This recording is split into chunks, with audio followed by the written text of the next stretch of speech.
Okay, so no real surprises here, just more of the same. More corruption, more cover-up, more insanity, more just demolishing of our democracy, of our country. So the Conservatives have been saying for months and months that the carbon tax drives up the cost of everything. It's making life so unaffordable. You literally just have to talk to anybody, right? Cost of food, housing has doubled, rent's the highest it's ever been in history, all of these things, right? And the Liberals have said, no, the carbon tax is fine. You're getting more back than you pay out, which is just the most ludicrous thing you've ever heard of anyway, because who needs a rebate if you didn't pay the money in the first place? So anyway, the Parliamentary Budget Officer is tasked with doing a report on the economic impact of the carbon tax.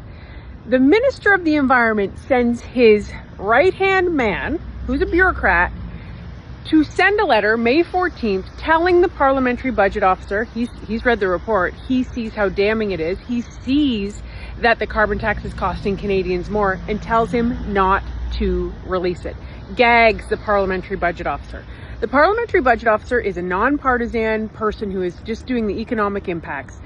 The Environment Minister, Stephen Guilbeault, literally puts a gag order on the Parliamentary Budget Officer. Conservatives come out and say, you're not doing that. Our job in opposition, pressure.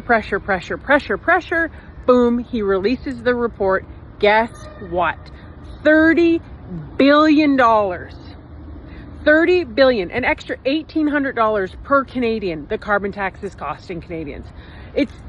It's unbelievable. And so now, what are we asking for? Resign. And this is a direct result of a lack of leadership. So you have a prime minister who doesn't take accountability, who always shifts the blame, who always deflects, who always says, it's not my fault. Oh, I didn't do this. And that is what happens with his ministers. And you have incompetence, right? And you have deflection, and you have blatant lying. That's ultimately what's happened. You've already seen other ministers be either shuffled out or resign or quit, right? This has happened. I've only been elected since 2021, and I've seen this under Marco Mendicino because of his absolute insanity when he allowed the transfer of Paul Bernardo from maximum to medium security and kept it from the public and the victims' families and lied about it. So this is a direct result of incompetence at every minister's level, because you do what your leader does. And Justin Trudeau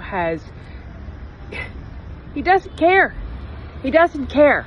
And so this is what you see. So please sign our petition for Stephen Guilbeault to resign. This is just nonsense. This has never been about the climate. This has never been about helping the environment. It's about taking your money because they overspend. They overspend, and they have to make the money up somewhere else.